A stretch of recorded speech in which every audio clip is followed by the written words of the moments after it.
Gaelic doesn't have modern words like helicopter. Oh yeah, what is the English for restaurant? Or genre? Gaelic has a word for entrepreneur. What did English do? Just stole the French one. This is a silly argument I hear all the time. Languages use loanwords. You want a rendezvous at a gourmet cafe? I'll déjà vu holding a bouquet.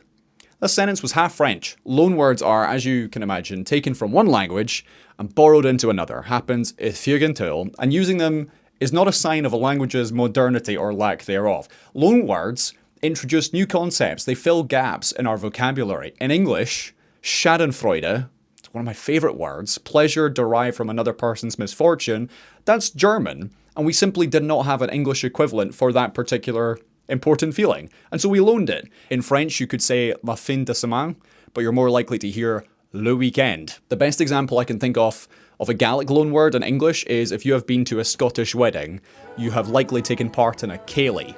That is a Gaelic word that English just did not have a version for, and so they loaned it. So sure, the Gaelic for helicopter is helicopter, which is pretty much the same for all of these languages, but the English for entrepreneur is entrepreneur.